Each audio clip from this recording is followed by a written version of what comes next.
Je vous souhaite la bienvenue. Nous allons donc reprendre le cours de notre récit. Souvenez-vous, hier, Julien nous a laissés avec le récit du deuxième vieillard.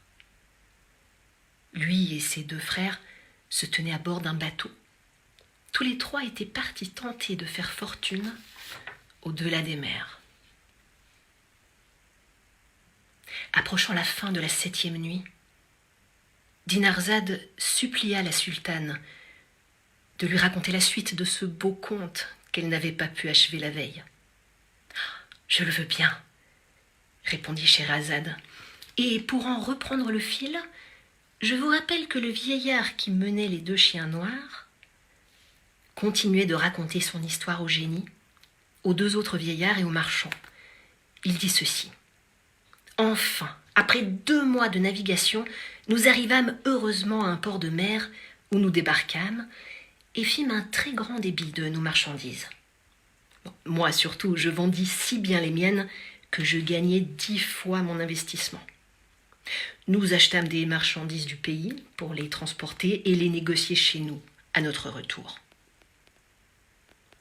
Alors que le temps était venu et que nous étions prêts à nous embarquer pour notre retour, je rencontrai sur le bord de la mer une dame assez bien faite, mais fort pauvrement habillée.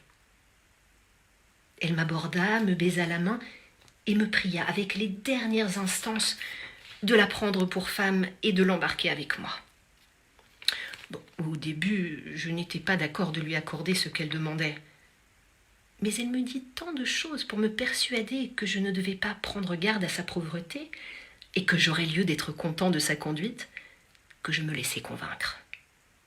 Je lui fis faire des habits propres, et après l'avoir épousée par un contrat de mariage en bonne forme, je l'embarquai avec moi sur le vaisseau que je partageais avec mes frères. Pendant notre navigation, je trouvai de si belles qualités dans la femme que je venais de prendre que je l'aimais tous les jours de plus en plus.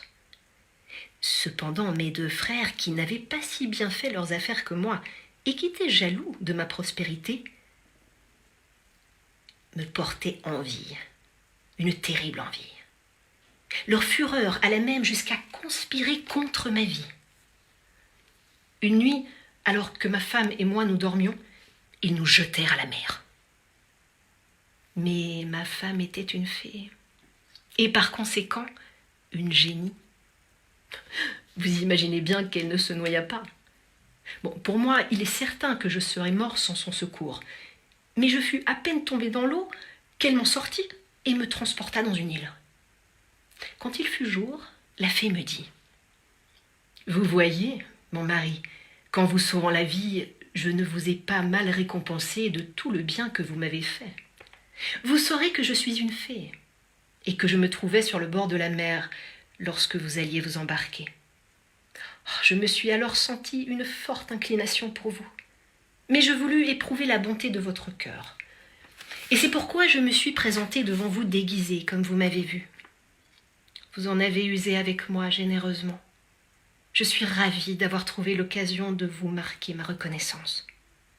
Mais je suis irritée contre vos frères, et je ne serai pas satisfaite avant qu'ils soient morts. » J'écoutai avec admiration le discours de la fée. Je la remerciai le mieux qu'il me fut possible de la grande obligation que j'avais envers elle. « Mais madame, lui dis-je, pour ce qui est de mes frères, je vous supplie de leur pardonner. Quelque sujet que j'ai à me plaindre d'eux, je ne suis pas assez cruelle pour vouloir leur mort. » Je lui racontai ce que j'avais fait pour l'un et l'autre, mais mon récit augmenta son indignation contre eux. « Il faut, s'écria-t-elle, que je vole à toute à l'heure auprès de ces traîtres et de ces ingrats, et que j'en tire une prompte vengeance. Je vais submerger leur vaisseau et les précipiter dans le fond de la mer. »« Oh non, ma belle dame, repris-je, au nom de Dieu, n'en faites rien. Modérez votre courroux, songez que ce sont mes frères et qu'il faut faire le bien. » La fée sembla apaisée par ces paroles. Et lorsque je les eus prononcées, elle me transporta en un instant de l'île où nous étions sur le toit de mon logis, qui était en terrasse, et elle disparut l'instant d'après. Je descendis, j'ouvris les portes et je déterrai les 3000 séquins que j'avais cachés auparavant. J'allai ensuite à l'endroit où était ma boutique, je l'ouvris, et je reçus des marchands, mes voisins, des compliments sur mon retour. Quand je rentrai chez moi, j'aperçus ces 2 chiens noirs qui vinrent m'aborder d'un air soumis. Je ne savais pas ce que cela signifiait, et j'en étais fort étonnée. Mais la fée parut bientôt et m'en éclaircit. « Mon mari, me dit-elle, ne soyez pas surpris de voir ces 2 chiens chez vous. Ce sont vos 2 frères. » Je frémis à ces mots, et je lui demandai par quelle puissance ils se trouvaient en cet état. « C'est moi qui les y ai mis, me répondit-elle. Au moins, c'est une de mes sœurs à qui j'en ai donné la commission, et qui, en même temps, a coulé leur vaisseau. Bon, vous y perdez des marchandises que vous y aviez, mais je vous récompenserai d'une autre façon. Quant à l'égard de vos frères, je les ai condamnés à demeurer 10 ans sous cette forme. Leur perfidie ne les rend que trop dignes de cette pénitence. » Enfin, après m'avoir appris où je pouvais avoir de ces nouvelles, elle disparut. À présent, les 10 années sont accomplies, et je suis en chemin pour aller la chercher. Et comme en passant par ici, j'ai rencontré ce marchand et le bon vieillard qui mène sa biche, je me suis arrêtée avec eux. Voilà quelle est mon histoire, ô prince des génies.